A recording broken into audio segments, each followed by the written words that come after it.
En la línea con Miguel Torres, vocero de Fuerza Popular. Miguel Torres, muy buenas tardes, gracias por atendernos. Cristian, muy buenas tardes, un gusto de escucharte. No, el gusto es nuestro. Miguel Torres, a ver, vi que acompañaste a Keiko Fujimori y me parece también al debate de Arequipa. ¿Cuál es un poco la evaluación del debate que hace el equipo, ¿no? Fuerza Popular.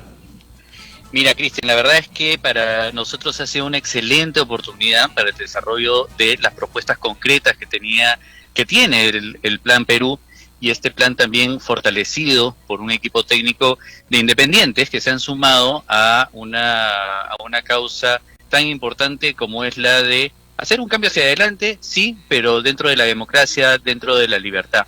Creo que Keiko ha tenido la oportunidad de hablar de programas tan importantes como Canon para el Pueblo, Agua para Ti, el bono oxígeno, Vuelve a Empezar, es decir, una serie de propuestas concretas que es lo que la población, entiendo, debe privilegiar dentro de un debate.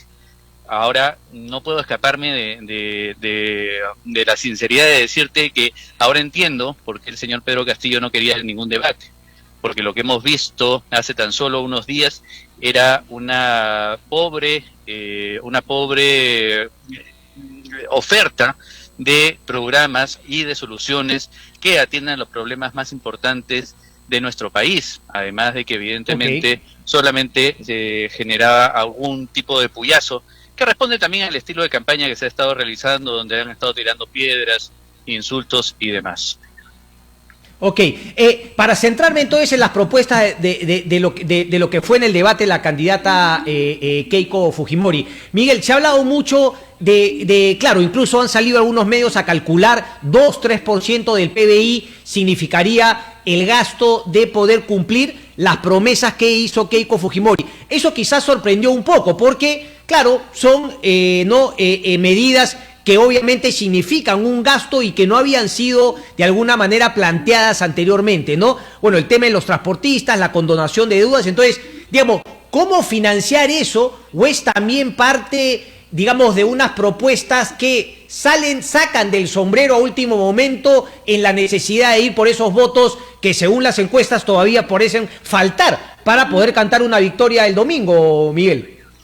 No, Cristian, en lo absoluto. De hecho, si nosotros revisamos nuestro plan de gobierno original, el de Rescate 2021, van a encontrar que ya desde entonces se proponía una serie de programas concretos para poder generar que la población menos favorecida sea atendida por el Estado. ¿Cuál es el análisis que nosotros tenemos, Cristian? Y es que en las últimas décadas el Estado ha estado ausente, los gobernantes han estado ausentes lejos de la población. Y eso evidentemente genera una frustración, genera un desánimo respecto al futuro de nuestro país. Nosotros creemos que tenemos que cambiar, tenemos que hacer un cambio hacia adelante, en donde el chip sea distinto, en donde todos aquellos grandes recursos que hemos podido obtener como consecuencia de un modelo económico que ha permitido generar riqueza, deben ser distribuidas ahora de la manera más directa a la población. Es por eso que vas a encontrar la propuesta de Canon para el Pueblo, es por eso que se puede hablar de préstamos, porque los préstamos no son gastos, sino que simplemente son garantías que se tienen que otorgar para que se pueda liberar recursos a nuestros emprendedores, que son el gran motor de nuestra economía. Y respecto a las papeletas, Cristian, ahí hay que hacer algunas precisiones. Primero, Keiko no se ha referido a la totalidad de papeletas, sino a aquellas que evidentemente no hayan generado una sanción grave, producto, pues imagínate, de un accidente en donde se haya lesionado o se haya perdido la vida de alguna persona, pero sí de aquellas otras papeletas que a veces reflejan que el Estado ha perdido la brújula cuando pretende fiscalizar las actividades empresariales. Me explico. Muchas veces el Estado se confunde y piensa que las sanciones deben ser un ingreso adicional para gobernar. Eso está mal. Las sanciones no son para financiar recursos del Estado, las sanciones tienen que ser correctivas. Y entonces se le ha pasado la mano al Estado al momento de imponer este tipo de sanciones, porque hacen que las personas no tengan la posibilidad de desarrollar su actividad económica. Esto no solo sucede con los taxistas, con los mototaxistas, sucede en general, Cristian. Cada microempresario que quiere desarrollar su actividad, no solamente se le bombardea, ahoga de requisitos, de licencias, sino que además se le sanciona de una manera que verdaderamente uno entiende por qué entonces la población piensa que el Estado está en contra suyo y no lo acompaña como un aliado para su desarrollo. Correcto. ¿Qué otros temas? ¿Qué viene ahora en esta última semana, Miguel? Es decir, tenemos el tema de las encuestas, pero me imagino es una semana fundamental. Yo no sé si ustedes tienen un tracking, pero ¿cuál es un poco el plan para esta última semana? El plan para esta semana es evidentemente forzarnos, porque esta tendencia que hemos visto que nosotros las semanas pasadas se venía proyectando, en donde Keiko Fujimori va subiendo y el señor Castillo va bajando, se mantenga. Para eso vamos a privilegiar el contacto lo más directo posible de la candidata en estos 3 días que queda. Tenemos, por ejemplo, ahorita nos encontramos en Huaycán, estamos haciendo una caravana. En la tarde también vamos a seguir transitando por Lima. Inmediatamente después nos vamos al norte del país, a Chiclayo, Piura, y regresamos. En Chiclayo y en Piura se van a hacer cierres de campaña, y lo mismo va a suceder acá en Lima hacia el día jueves. Entonces, y tú, como sabes, ya el día viernes es fecha en la que ya no se puede hacer mítines ni concentraciones, y más bien se va a privilegiar para el tema de las entrevistas, Cristian, en donde ya los candidatos, y en realidad me imagino que Keiko sabrá aprovecharlo, porque el señor Castillo se mantiene muy alejado de las preguntas y de la prensa. Yo creo que Keiko el día viernes nos va a dar la oportunidad de poder conocer ya los últimos mensajes y de poder desarrollar las propuestas que hayan llamado más la atención. No quiero dejar pasar la oportunidad, Cristian, para condenar el último mensaje del señor Pedro Castillo en torno a los feminicidios. Me llama muchísimo la atención cómo una persona puede sostener que la ociosidad es el origen de los feminicidios. Terrible. Lo pinta de cuerpo entero como una persona machista, una persona que tiene poca empatía con lo que está sucediendo en las mujeres de nuestro país. Hacia el otro lado veo una mujer eso también vi que Keiko, ¿no? También justamente parece que enfocó en eso, por esa declaración de Keiko en el debate, le hacen la pregunta y luego justamente la respuesta de Pedro Castillo que ha generado eso. Entonces, vi también mensajes bastante segmentados, Miguel, de parte de la candidata de Fuerza Popular, gastronomía, turismo, pescadores, mujeres. Mi pregunta es sencilla, ¿eso también responde, digamos, ahí hay un bolsón de indecisos, se le habla con mensajes teledirigidos a ciertos sectores de la población? A la experiencia que se tiene en las visitas alrededor del país. Yo, como tú lo has mencionado, la vengo acompañando ya casi un mes a la candidata en sus diferentes encuentros con la población a lo largo y ancho del país, y es impresionante, Cristian, cómo ella va recibiendo y va conectando estas necesidades con las propuestas que han sido elaboradas en el Plan de Rescate 2021. Entonces, cuando tú ves hablar, dirigirse a los pescadores, es porque en el norte estuvo dirigido con los transportistas, es porque tuvieron también una reunión en los niños. Si te das cuenta, en el mensaje ella habla a los niños. Y claro, muchos dirían, pero los niños no votan. No, pero a ella le ha llegado al corazón, porque cada vez que tiene algún encuentro con la población, son los niños los que de manera más alegre la acompañan, le entregan muchísimo amor, muchísimo cariño, y evidentemente ella como madre tiene una altísima sensibilidad para con ellos, ¿no? Entonces sí. ¿Cómo se han vuelto emotivos en Fuerza Popular, Miguel? No, yo siempre yo te quería preguntar, digamos, cosas más banales. Se concentran entonces en Lima y en el norte para los últimos días de esta campaña, porque claro, si uno analiza el tema de las encuestas más fríamente, es esa zona donde Keiko Fujimori finalmente tiene ese voto. Entonces, claro, uno diría, bueno, habría que sacar un poco más de votos en Lima y más en el norte. ¿Esa es un poco la estrategia en estos días finales? Integral. ¿Por qué, Cristian? Porque hemos pasado 3 días prácticamente en Arequipa. Hemos escogido Arequipa como un lugar, digamos, importantísimo para que el acto más, más relevante, que es su juramentación respecto a los principios y valores democráticos, se hiciese en esa ciudad. hemos estado hace poco en Cusco, hemos también tenido una gran participación en Ica. Y claro, ahora ya terminando los últimos 3 días, nos vamos a concentrar en lo que queda del norte y en Lima. Es decir, Keiko Fujimori va a ser una presidenta de todo el Perú, no solamente de quienes voten por ella, sino también de aquellos que no la tengan como una alternativa. Y creo que eso es lo fundamental. Después de estas elecciones necesitamos unidad, necesitamos cerrar filas y sacar el Perú hacia adelante.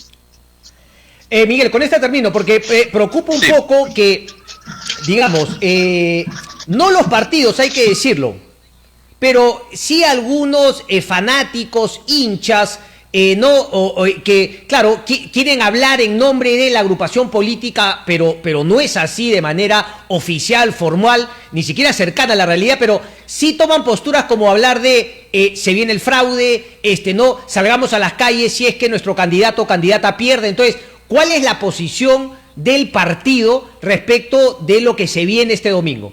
Y luego, obviamente, de lo que se viene después, el conteo, el trabajo que tiene que hacer la OMPE y luego el Jurado Nacional de Elecciones, con los que podrían ser reclamos de uno u otro lado. Como vocero nombrado de Fuerza Popular, yo te puedo decir que nosotros vamos a confiar, vamos a respetar los resultados que den los órganos electorales. Nosotros confiamos en que ellos no solamente lleven a cabo sus labores de manera adecuada, sino que además han oído de estas denuncias, porque son denuncias que no deben ser dejadas de lado ni nada por el estilo, e investiguen, y sobre todo que salgan a aclarar. Pero aquí un mensaje directamente a tus radioyentes, Cristian, y es: cada peruano, cada mamá, papá, que pueda, por favor, vaya, asista a votar, y si puede también participe como personero, porque sería personero no solamente de Keiko Fujimori, no de Fuerza Popular, sería personero del Perú, y eso es lo más importante en momentos tan críticos como el que vivimos. Correcto. Miguel Torres, gracias, maestro. Muchas gracias, un fuerte abrazo. Un abrazo, estamos en contacto. 12 del día con 45 minutos, entonces parece que es así, ¿no? Keiko finalmente se centra, claro, parece que la última semana ya cada uno se centra en digamos, en fortalecer donde tiene el voto e ir a buscar quizá un poquito más ahí. No sé, me parece cuál es la estrategia, porque claro, ha estado en honor a multitudes Pedro Castillo en la zona sur del país, ¿no? En Puno, ¿no? Ahí en la zona justamente donde lo quieren, la encuesta lo dice. Sí, apabullante el triunfo, ¿no? Y Keiko obviamente va a consolidar el norte, donde, claro, necesitaría 1.2 puntos más, pero finalmente estamos con este silencio de las encuestas, ¿no? ¿Cómo será? ¿Cómo será? Vamos a ver. Pronunciamiento del Congreso de la República. Vamos a ver rapidito, se los leo y luego presento al siguiente invitado. La Comisión Especial de Seguimiento a Emergencias y Gestión de Riesgo de Desastres del Congreso de la República, ante lo informado por el Grupo de Trabajo Técnico del Poder Ejecutivo, ¿no? Equipo técnico contra equipo técnico, creado para actualizar la cifra de fallecidos, estableciendo que hubo 180.764 fallecidos entre el 1 de marzo de 2020 y 22 de mayo del 2021. Manifiesta lo siguiente: con fecha 1 de diciembre, el Especial del Congreso aprobó la cifra de fallecidos a consecuencia de la pandemia COVID-19 al mes de octubre. El mismo que concluye que la cifra de fallecidos reportados por MINSA, DIRESAS, etcétera, no tenía relación entre ellas, complicando el trabajo de conocer las cifras reales. Esto por no tener un sistema único de registro, recopilación, todo lo que finalmente venía denunciando grupos de personas, digamos, naturales, del sector privado, pero expertos en la materia. Ray Burhum, Vigehart, está Mateo Prochaska, en fin. Punto 2. Dicho informe, dentro de sus recomendaciones, plantea al MINSA reforzar las acciones para el fortalecimiento del sistema de salud. También remitir el informe a la Contraloría, etcétera, para que todos realicen las acciones correspondientes. En ejercicio de su rol de control político, la Comisión continúa realizando esas acciones orientadas a aportar al mejoramiento del sistema. Frente a tal problemática, solicitamos a los candidatos presidenciales que prioricen en su respectivo plan de gobierno el fortalecimiento de la salud para atender oportunamente. Y finalmente termina la Comisión Especial, hace un llamado a la unidad a todas las instituciones competentes de los niveles de gobierno a realizar un trabajo articulado para hacer frente a la emergencia sanitaria. Y las condolencias a los familiares en el punto 6. En la línea estamos justamente con Leonardo Inga, presidente de la Comisión Especial COVID-19 en el Congreso. Congresista, muy buenas tardes y gracias por atendernos. Muy buenas tardes, Cristian, saludarte y saludar a toda tu audiencia. Bueno, es lamentable la información que ya lo conocíamos extraoficialmente, que al fin el gobierno ha logrado sincerar de más de 180,000 fallecidos por esta pandemia de la COVID-19 que viene azotando nuestro país, ¿no? Lo cual lamentamos. ¿Qué le ha parecido, no, este esfuerzo del gobierno de transparentar la cifra, ¿no? De corregirla respecto de lo que había? Porque claro, parece que el sistema de recopilación de información todavía no se corrige, pero claro, el gobierno por lo menos decide finalmente transparentar la cifra que todavía sus sistemas no pueden dar en tiempo real. Así es, Cristian. Mira, acá lo que hay que destacar, y saludamos por sobre todo porque de la Comisión Especial de Seguimiento de Emergencia de la COVID-19 veníamos exigiendo al Ejecutivo, no solo a este gobierno, sino al anterior, es la voluntad política que ha tenido este gobierno de transparentar las cifras.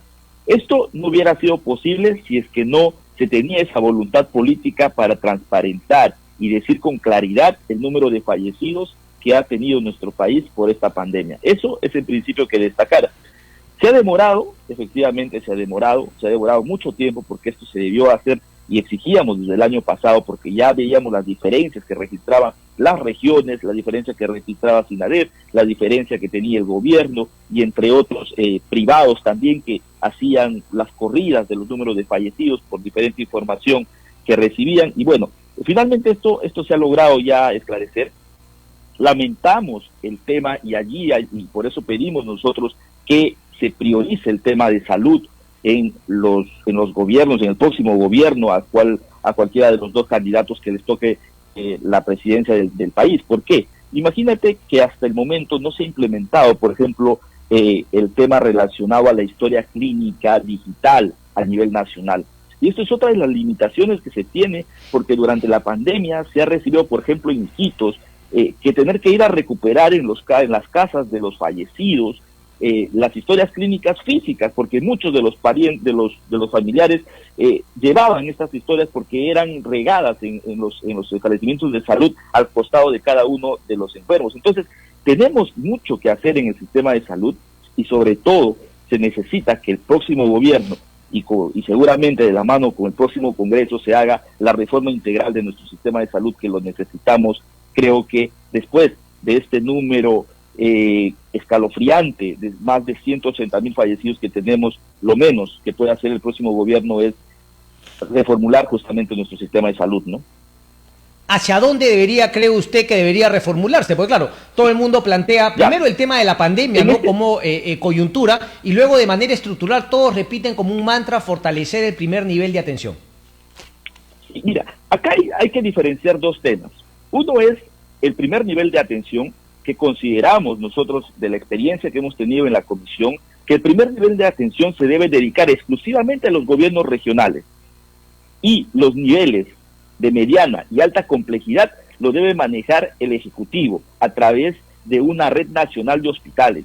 Mira, tenemos serias complicaciones en este momento de que el primer nivel no ha logrado contener la pandemia allí justamente y han pasado a los grandes hospitales y hemos llenado de pacientes los grandes hospitales. Entonces, el gobierno regional en cada una de las regiones ha demostrado en esta pandemia que no ha logrado articular con el Ejecutivo justamente la lucha contra la pandemia. Entonces, se debe delegar una de las funciones principales, el tema del primer nivel para ellos, pero el de mediana y alta complejidad debe hacerlo el Ejecutivo a través de una red nacional de hospitales. ¿Por qué? Porque con esto, por ejemplo, se tiene serias dificultades en las referencias, porque cada región maneja su sistema de referencia regional, pero la geografía nacional nos indica que hay ciudades de una región, por ejemplo, en Loreto, que es mi región, que Yurimaguas, perteneciente a Loreto, está más cerca a San Martín, a Tarapoto, pero sin embargo,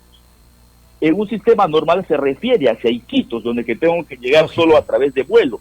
o de Contamana, en vez de ir hacia Pucallpa. Claro, ese tema que la división política no tiene a veces realidad ni coherencia con la geografía. Lo hemos visto en los atentados del Braem, que gente políticamente tenía que referirse a Junín cuando la comisaría en Cusco era mucho más cercana. Exactamente. Por eso es que se debe articular una red nacional de hospitales, para que la referencia sea a nivel nacional, donde que exista las camas UCI disponibles, donde que exista justamente el especialista disponible, y no tener que hacerlo en forma geográfica, en forma de cada una de las regiones, sino a nivel nacional. Y esto tiene que ser una prioridad para el próximo gobierno, porque carecemos, ya ha demostrado esta pandemia, que carecemos de especialistas al interior del país. Para llevar especialistas existe una competencia entre salud y el MINSA, y también en el MINSA, entre cada una de las regiones, quién paga más por un especialista. Esto podemos corregirlo a través de una sola unidad, que sería la Red Nacional de Hospitales, y así poder destacar a algunos médicos que se encuentran en la capital, por ejemplo, por temas de campañas, hacia el interior del país, y tener especialistas que nunca llegan al interior de un país porque no existe una gran demanda y no es atractivo esa plaza para un especialista al interior, poder distribuirlo desde Lima, al menos por un corto tiempo, pero disponer de un especialista en el interior del país, porque ¿cuánto se paga en referencias, Cristian, para mandar a la ciudad de Lima, por ejemplo? ¿Y qué vienen muchos pacientes a Lima? A decir simplemente que se encuentran en un estado terminal de cáncer y que regresen a su ciudad para simplemente ya descansar, ¿no? Entonces, allí hay que reformular por ello este sistema, y nosotros proponemos, por ejemplo, esta red nacional para poder ver que la distribución de los especialistas pueda llegar al interior, quizás no en forma permanente, pero sí en alguno de los momentos, ¿no? Correcto. Un par de preguntas sueltas. El Congreso le ha pedido al Ejecutivo en su labor de fiscalización que, por ejemplo, un poquito aclare cuál es el cronograma de entregas de estas 60 millones de dosis adquiridas, anunciadas ya por el gobierno del señor Sagasti. Nosotros hemos pedido que nos faciliten las próximas llegadas de las vacunas, y también no solo el calendario de la llegada de vacunas, sino también el próximo calendario o programación de vacunación según las edades que se va avanzando, porque en esto la población un poco que está, sobre todo al interior del país, preocupado porque las vacunas no todavía llegan a los distritos. Entonces, allí es importante que el Ejecutivo pueda apretar el acelerador con las regiones y poder tener justamente la vacunación ya de forma distrital en muchas de las regiones que aún no llegan, ¿no? Ok. Ese era un tema. Y el otro, finalmente, saliendo del tema de salud, se insiste con establecer una cuarta legislatura en el Congreso de la República. ¿Cuál es su posición, la de su partido, y qué opina de la posición de otras bancadas? Bueno, en Acción Popular estamos a favor de establecer la cuarta legislatura, esto porque hay temas pendientes que se tienen que quizás debatir en el ámbito de este Congreso. Este Congreso ha sido un Congreso bastante corto, Cristian, y eso hay que resaltarlo. Muchos de los debates se han prolongado mucho tiempo y no se tuvo el tiempo suficiente para poder cumplir dentro del plazo de las 3 legislaturas que tuvimos, y definitivamente son temas puntuales que quizás podamos concretizar, pero finalmente en el debate se va a ver temas de la bicameralidad, si va o no va, ¿no? Sí, pero el tema justamente, o sea, ustedes quieren porque el tiempo igual ya se quedó corto. Pareciese que quieren una cuarta legislatura pensando que digamos, la hora que hoy dura 60 minutos se puede alargar a 90 minutos como por arte de magia. Es decir, si no ha habido tiempo para el debate profundo, no lo va a haber, así le juguemos el tema de hacer una cuarta legislatura. No, el tema es que ya se han debatido varios temas a profundidad, y simplemente por el tema de las estructuras de las legislaturas es que no se podría concretizar su aprobación. Entonces simplemente es una de las prerrogativas que tiene el Congreso de poder disponer dentro de sus funciones esta organización de las legislaturas, pero finalmente hoy está en debate y se verá si hay un consenso en ello, ¿no? O sea, ¿usted está a favor? Yo estoy a favor porque ha sido un Congreso bastante corto, hay temas importantes que no se tocó durante muchos años, y creo que es importante someterlo al debate y ver si hay consenso, ¿no? Así a último momento. Está bien. Si esa es la profundidad que se quiere. La responsabilidad. Me imagino que el resultado será también de acuerdo a esa profundidad en el debate. Yo le agradezco mucho, congresista Inga. Seguiremos tocando el tema seguramente respecto del debate de esta legislatura extraordinaria. Muchas gracias. Muchas gracias, Cristian. Muy buenas tardes. Hasta luego. Salud.